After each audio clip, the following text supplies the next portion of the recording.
Welcome to the Main Street Business Insight Podcast, featuring the stories of America's downtown and neighborhood entrepreneurs. There's so much about being a Main Street business that is intertwined with what it means to be part of a community. The impact that it has on creating jobs, occupying vacant storefronts, improving the quality of life, like this is a big deal. What advice would you give to other Main Street businesses? Investing in yourself is the most important thing that you can do. What was that experience like for you to reach out and, learn from others? Any entrepreneur getting into business, I highly recommend find the people that you trust that'll tell you the thing you may or may not want to hear when you need to hear it, and who will stand by you in helping to solve your challenges.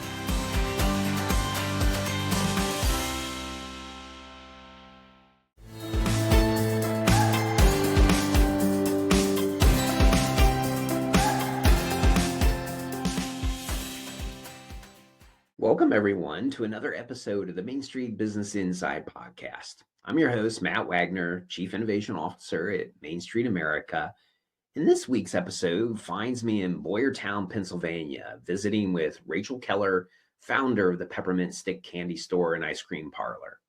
Now, in May of this year, I received a lovely, wonderful email from Rachael stating she was a big fan of the show and she owned a candy store celebrating its 10th anniversary. Well, you can imagine in the first paragraph, I was already hooked on doing this show. I mean, praising the show as a big fan, bingo. And then I'm going to get to go to a candy store and ice cream parlor. Like, where do I sign up, folks? So, like me, you will not be disappointed in the show. Rachael is an incredibly savvy marketer, having centered candy through the decades, thus taking consumers like myself down sort of memory lane, I guess. You all remember Swedish Fish, right?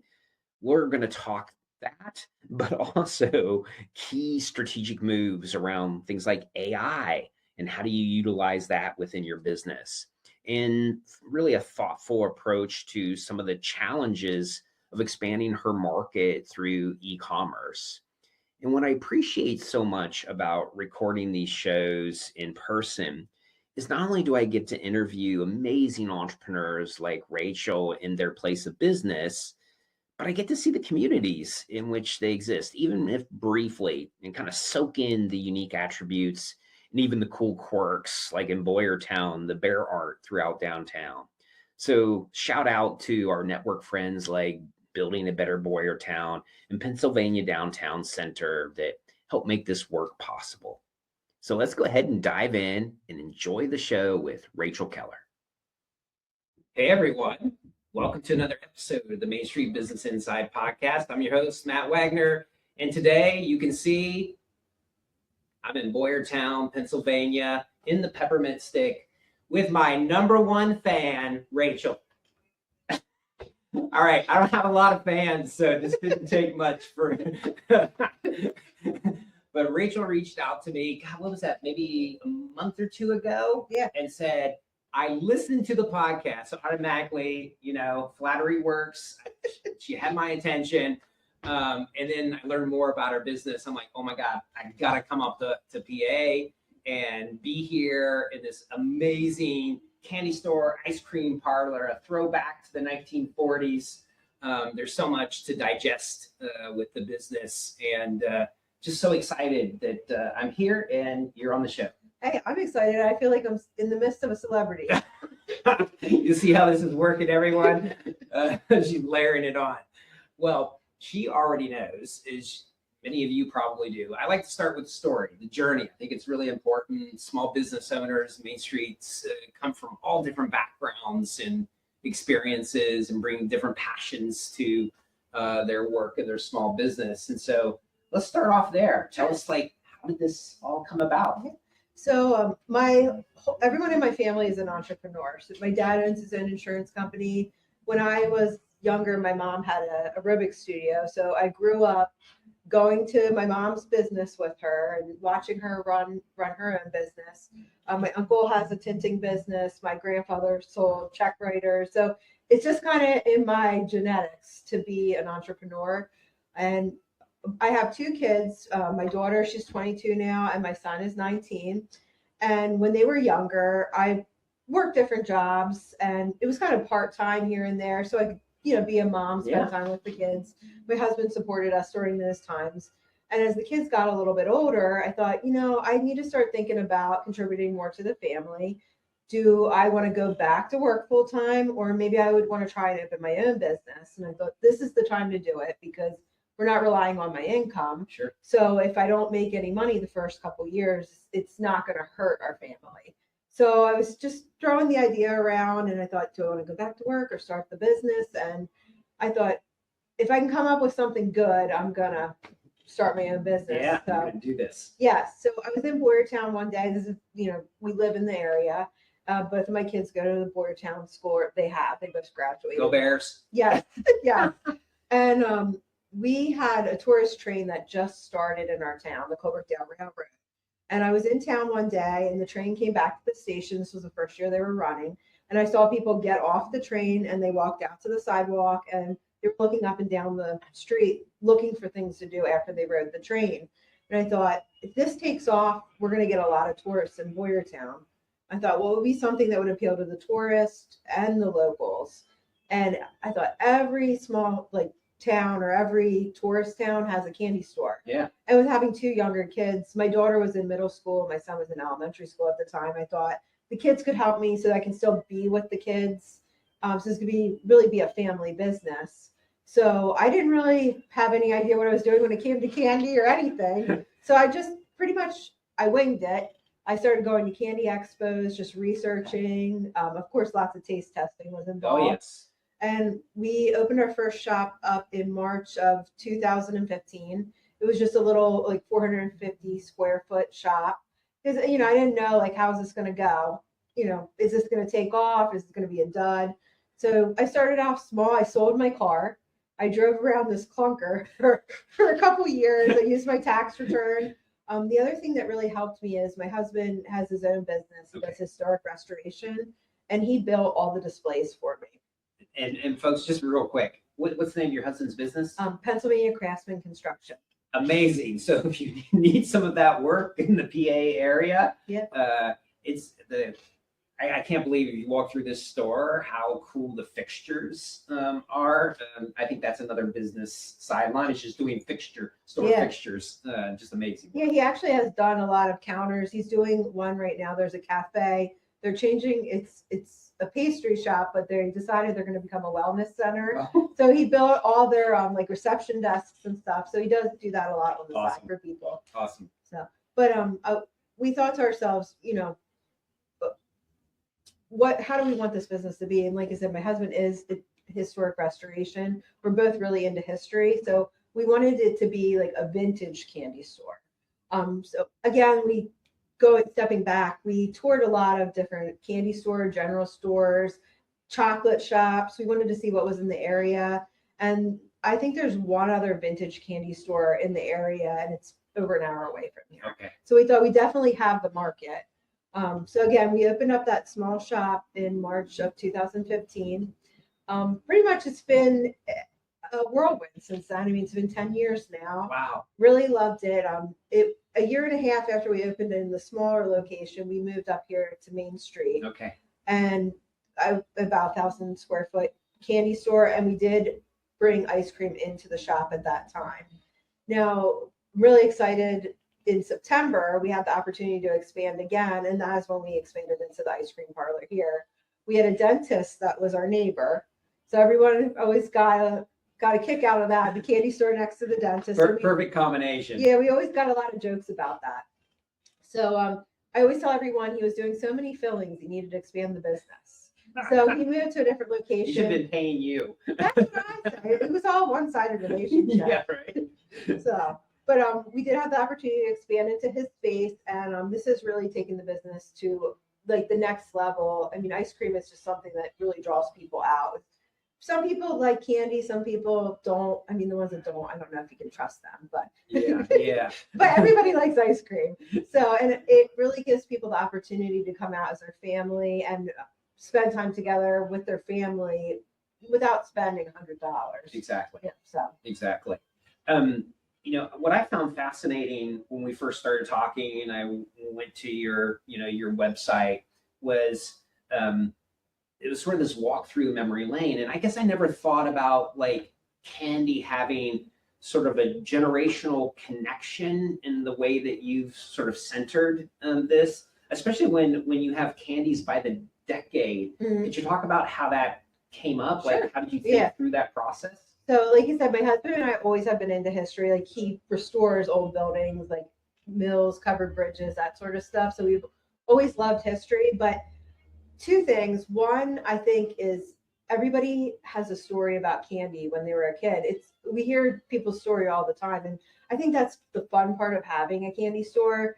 Is I always say no one comes in and says, I remember when I was little and I ate broccoli at my grandma's. It's always candy. So there's just something about candy that, connects with people. Also, my husband and I are part of the Historical Society in Boyertown. Right now I'm serving as the president. I have been for the past 4 years. Oh, wow. That's great. Yeah, like you said, we both are really into history. So I think doing projects for the Historical Society shows me like everything is a story, so it might be a candy, like for example, mallow cups. It might just be a chocolate cup with marshmallow in the middle, but that family started making that candy during World War II because they were trying to come up with additional revenue to support themselves, and now they're a huge company. So everything has a story to it. You're right. Not only from the product side, but then from the consumer. I mean, the first thing I said to Rachel when I walked into the store, I'm like, do you have like Swedish fish?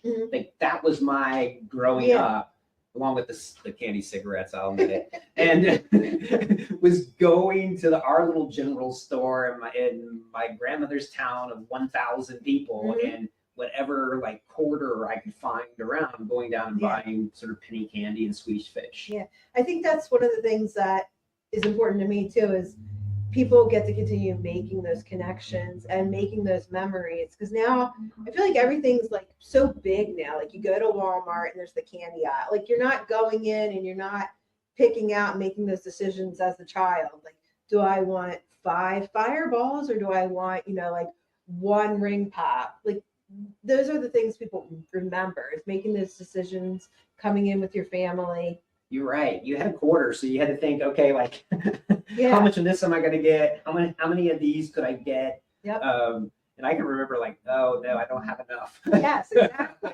Exactly. It helps learn how to make a decision. You're right. And I think these things are important for kids. Yeah, you're right. Even the money part. Yeah, and adults too. Yeah, exactly. I still have more learning. I'm going to do that after the show. Let's talk a little bit about the community connection as well. As you mentioned, you're president of the historic preservation group here, but you also have this cow mural, and I'll put a picture on the show notes so people can see that. But it's a unique visual marker. I always think of those as great like Instagram moments on the side of the building. Can you share the story around that, and what's the relationship between the store and the broader Boyertown community? Sure. So when we expanded to have the ice cream parlor, I wanted to make sure there was a lot going on for our grand opening weekend. And I also really like to give back to the community here in Boyertown. So there's a group, it's called World Cow. They're on TikTok. And so his mission is, if you look at the cow, all the spots on the cow are the continents of the globe. Yeah, so it's saying we're all spots on the same cow. And with being an ice cream parlor, I thought, this is perfect. And just like you, I followed him and I thought, well, this will be fun. Cows and ice cream go together. Totally. So he's from Vermont and he actually paints murals all over the world. So I reached out to him and I scheduled for him to come down and paint the mural here. But I also used it as an opportunity to fundraise for our local United Way. Oh, so wow. I got sponsors for the mural. People could also, I had 3 big sponsors, and then people could also sponsor a flower. So if you look very closely, you can see people's names on the sunflowers on the bottom of the mural. And then I have their information on our website as well. So, they get their name on there. I had a couple of people sponsor it in their grandchildren's name, or their business name. So it was a great way to bring the community together and raise some money for our local United Way. Fantastic. I think that's always the sort of the uniqueness of Main Street businesses, is that intersectionality of the business and the community. It's nothing is transactional, Yes. purely transactional. Yes. Yeah. Everything has layers to it. Exactly. We're seeing more and more the role of technology in Main Street retail. Certainly technology has been around, but I think more and more the speed of technology, the need for adoption is really big, whether that's on the e-commerce side to social media, or even now the big discussions around AI, for example. What's interesting is your store, sort of pays homage to the past, in which maybe technology as we think of it today wasn't present. And I wonder how you juggle the use of technology with still creating that experience here in the store. Yeah. So I do like everything to feel authentic when you come in. So it's funny because even like we have a vintage pinball machine, like it's from the 50s. And like I've had people try to get me to have claw games in here. And I don't want the new stuff. I want it to feel like you're stepping back in time into the 40s.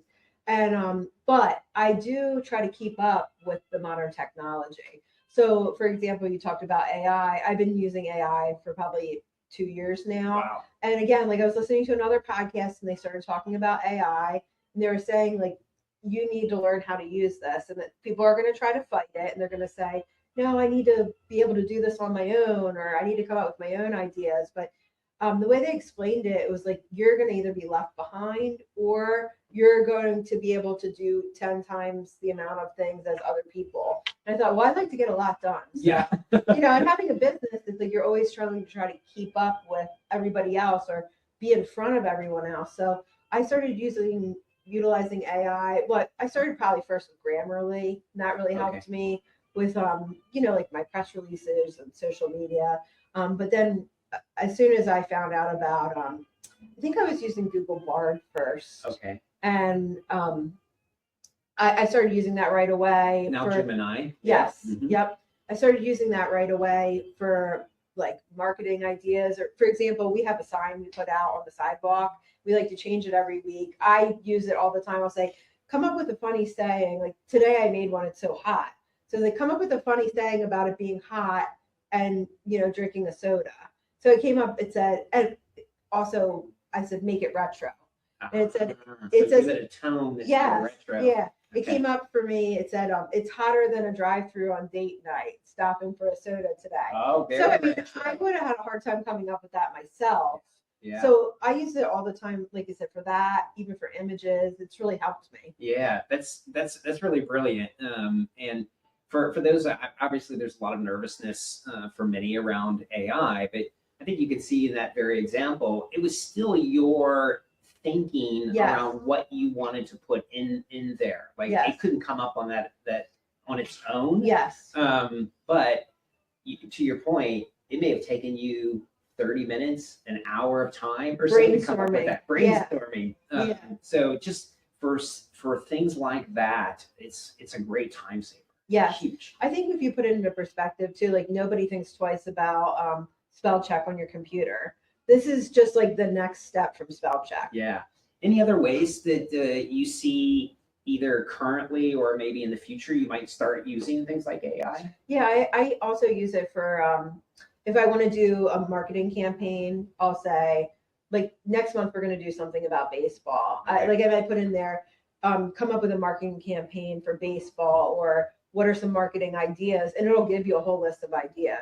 So it might be events that you do in the store or sales focus or product. Will it give you product features? Oh, anything. It's just like having a friend. You just say to your friend, like, hey, I'm thinking of this idea. Tell me your idea of how I could do this. And it'll give you a whole list. All right. Just promise me you didn't give it a name yet. No. No. Let's talk a little bit about e-commerce. I think I asked you this on the phone, because the thing that caught me, and we'll put the business website, domain in the show notes. But I was fascinated when you go to your website, and I think this store, the concept that you've got here with like candy by the decade and that generational is something that's not only like important to the local and the region, but I think it's something people anywhere across the country would love to be able to find and do. And so I was really fascinated about how your e-commerce is working and any challenges you have or any thoughts about leveraging it more in the future to reach Yeah. broader sort of consumers. Yeah. So my online sales are something I'd like to increase, which I actually have one of my employees right now. She just graduated and she's going to school for computer science. So we've been working together. I'm trying to, show her how my site works and let her kind of use it as a learning tool for herself and to help the business. So that is definitely something I would want to increase the sales in. I've done a couple of seminars actually through Main Street America, the Google workshop. Yeah. So I did list a bunch of my items on Google, but I would say I'm personally still trying to figure out how do I get people to go to my site. Because I've tried different things. I was doing Amazon sales for a while, but I found for myself, the candy is not high dollar items. So it was a lot of work for not a lot of a return. Yeah. So, because people might order one of something. Yeah. They're not ordering like they would from my website, like 10 different things in one package. The thing that occurred to me, and this isn't Matt's brainstorming session with Rachel, but I was struck and I thought, you know what? If Rachel had a subscription where I got like a package a month from these 3 decades, and then the next was from some other decades or whatever, I would be all over that. That would be fun. Like every month you get a different decade. Correct. Because that would be 12. So that would be over 100 years. The best of the 50s, the best of the 60s, or I like your idea. Maybe you'll see that on my website. It's my one for the year. I do have to say the other thing I do like about my website is I've looked at other people's websites that sell candy by the decade, and it's just like all over the place. Like I brought up the Mallow cups earlier. They were created in the 40s, but somebody might have Mallow cups in a 50s decade package. So it's like, yes, they were around in the 50s, but they're still around today. Yes. I mean, I wouldn't put them in a 2000. Yeah. So I always go by the year they were created. The original. Yes, what year they were created. And that's the other thing. If you go on my website, I also try to put like a little history blurb on there. So it's almost like you're learning as you're shopping. Yeah. I think what people are interested in is the story itself and the experience. And then by knowing that, they're going to share that. Maybe they bought it for a friend, or whether they're going to share the story. This was made back in 1959. That's funny because people come in and they like to tell me the candy facts. Like you don't know it. Yeah, but I just I'm like yes, because that's part of the fun of it. It is people sharing their knowledge. Let's talk about maybe into the future. About some of your future goals for the stores themselves, and maybe some of the biggest challenges you face. What keeps you up at night? Yeah. Well, I have been in business for 10 years now, so I mean, I would just say always finances is what keeps you up, because it's I think having your own business, people don't understand like that's always that stress, because if you make one wrong move, that could be it.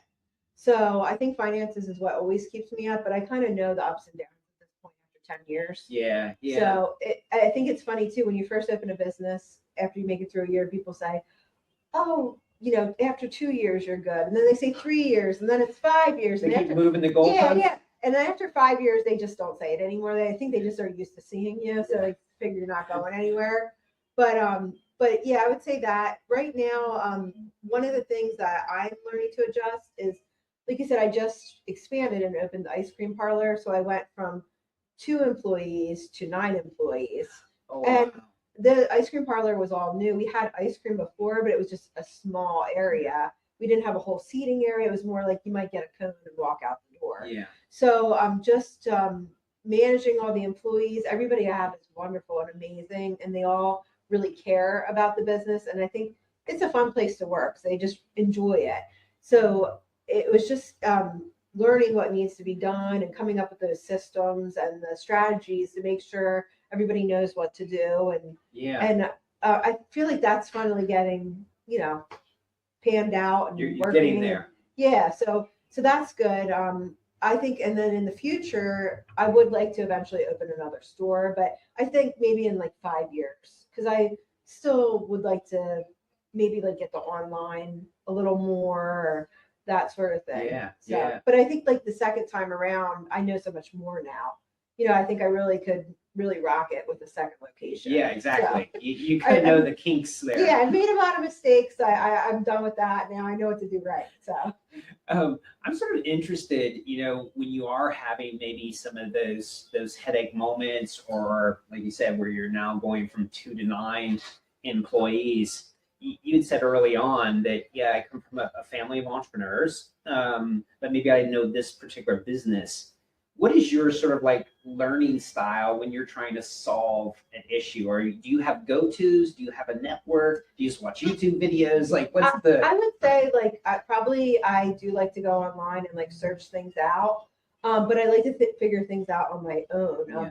So one scenario I always think to myself is, oh, I don't remember how many years ago this was, but I had an older lady that was working for me, and it just seemed like things really slowed down and we just weren't making a lot of money, and I started to struggle a little bit financially. And she was like, do you want me to loan you some money? And I was like, no. I'm like, I appreciate that, but I almost felt like if you bail me out, I'm not going to figure this out. Like, I need to struggle to get through this to figure out what the problem is so I can fix it. I think that's another thing too, is I really am a problem solver. So like, I kind of, not that I never want things to go bad, but if there is a problem going on, I'm able to like really look at the problem and think like, all right, what is not working here and what can we adjust? Yeah. So, and I think sometimes that's hard for people too, because it's like they get stuck in, this is how I do things, this is how I want to do them, and you just keep doing the same thing, where it gives you the opportunity to change and maybe make things new and fresh. Yeah. Sort of talk a little bit about sort of current events in the more macro environments. There's been a lot of discussion around like tariffs to interest rates. Any of that impact your business, or how do you look at the more macro environment and how it impacts the store? Well, the one thing is, of course, everything has gone up in price, everything. So I'm really doing my best to keep my prices as low as possible. And like, I laugh at this because when I opened the ice cream parlor, I actually went around to like every ice cream place in the area, and I wrote all the prices down and put them in a spreadsheet. That's smart research right there. there. I put them in a spreadsheet, and then I made sure our prices were right in the middle, because my goal was to make sure we had the best price, the best environment, the best product. But I mean, sometimes it's getting hard. Like, I keep thinking, do I need to raise the prices? Because like our ice cream just went up. Okay. And it's like, I want to make this affordable for my customers, but also, are we making enough to cover all of our expenses? Yeah, you have certain margins you're trying to achieve. Yeah. So, and I want to make sure I pay my staff good, and it's just, there's a lot of elements to it. So that no, I mean, I do watch the news, so I know a lot of things are going on, and I know a lot of people get stressed out about that. But a long time ago, I read an article and it said candy stores are always okay because everyone can afford candy, and I'd say this is the same with ice cream. And then when things get bad, people might not go on a big vacation, or they might, but they still can afford a little bit of ice cream or a little bit of candy. So, when things really started going up in the beginning, I actually was doing these ice cream specials, like Family Fridays, or it was something like that, where I was doing like little mini ice cream cones and little mini sundaes for a lower price, like $3 or $2. So I thought, well, people are not wanting to spend the money. How can I that? Is there a way for me to utilize that negative thing? Gotcha. Okay. Okay. So I always try to look at it in that way. Yeah, and in fact, I noticed where you pointed it out. You even sell pixie sticks for 5 cents. Yeah. So we've got a wide range of products. Yes, here. exactly. Yeah. Yep. Let's talk a little bit about, you're a small business owner in a very historic town. You're in Eastern PA, and what lessons have you learned about sort of small town resiliency and making sure that you stay connected with your consumers and the community itself? Oh, a couple of things I can say is, one, I appreciate every single customer that walks through my door. I mean, I look at it this way, like, you could have just bought your candy at Walmart, or you could have gone to Dairy Queen, or, like one of the big chain places, but you decided to come here. So to me, I almost look at like I have a loyalty to my customer. So that would be one thing. And the other thing is, there was actually another business. They told me this trick. So we have a lot of people that ask for donations. And I wonder, Yes. and I thought in the beginning, like, I can't afford to give a gift basket to like I might sometimes in a month I might have 20 requests. So it's like how I can't, that would put me out of business, but how do I pick and choose who I can support and who I can't? So what I do is anybody who comes in, as long as it's a nonprofit, I donate a gift card to them. Oh, So wow, it's a way that's for me to wonderful. be able to support everyone. I don't have to turn anyone away. And then, I mean, every once in a while, if there's something like I'm part of the historical society, I would do a basket. I have a personal relationship with them, but, I do my best to support, the organizations in town.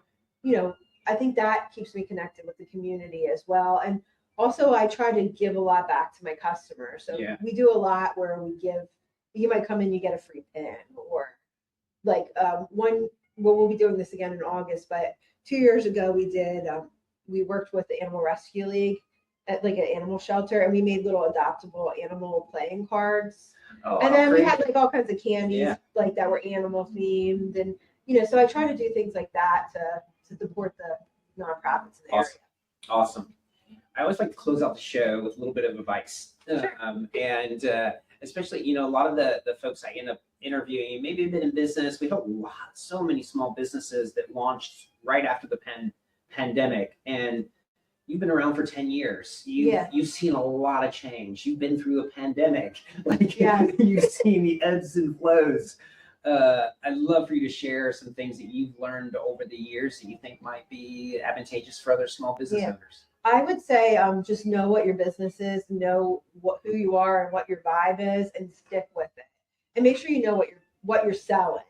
Because I mean, I've seen a lot of businesses come and go in Boyertown too after 10 years. And I think that's it, is like you have to go all in and really be passionate about what you're doing.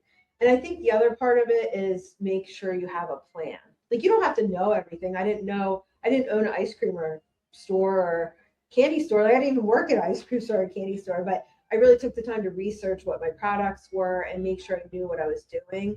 And I had a plan. I did work with SCORE my first year when I opened, and that really helped me. They taught me how to make spreadsheets and do projections, and that's helped me a lot too. Yeah. So awesome. And I did give Rachel a little heads up that our Small Business Hub would be coming out. Yes. And hopefully that will be another great resource for small business owners. We'll share more of that in a few more shows. But Rachel, so grateful for your message to me, a couple months ago and saying, hey, what about, could I be a guest? And I'm so glad you did that. And for others out there that are maybe interested in being the show and certainly have a wonderful inspirational story like Rachel's, feel free to reach out. And thank you so much. And thanks for having me here. And now can we go shop for candy? Yeah, of course. And taste test. And taste test. There we go. Thanks, Rachel. Appreciate it. Thank you so much. So there you have it. I hope you enjoyed this episode with my guest, Rachael Kehler, founder of the Peppermint Candy Shop and Ice Cream Parlor in Boyertown, Pennsylvania. I had a blast and frankly consumed a lot of candy and my first ever classic soda fountain drink called the Utah. Now, if you're not familiar with the Utah, I certainly wasn't, but it features Dr. Pepper, coconut, vanilla, and cream. Absolutely delish, total yum. I can vouch for it. And besides all the things that I consumed while at the candy shop, I learned a great deal. I did some in-episode ideation with Rachel. That was super cool. It was also invigorated by the creativity, innovative thinking, and pure fortitude of our Main Street small business community. I just want to thank Rachel so much for inviting me, being a fan of the show. Please keep listening and sharing out the show. We really, really appreciate it. So that's going to do it for this episode. As always, if you're a business owner, and likewise to my Place Professional colleagues out there, I hope this episode has provided plenty of new insights, solutions, and inspiration. And as consumers, please continue to support your local small businesses and, of course, tell their stories. They're so important to our local and national economies. And most importantly, they promote and provide quality of living to the places we all call home. And don't forget to show your Main Street pride. I've got some on right now, as I do in most episodes, by checking out our Main Street swag at shopmainstreet.org. Remember to check out our growing library of podcast recordings. They grow and grow and grow, and other related films of the podcast or training videos on our Main Street America YouTube channel. Thanks, of course, for listening. Please rate and review us. And as always, be sure to subscribe and tell your friends, family, neighbors, and colleagues. Until next time, thanks for all the support.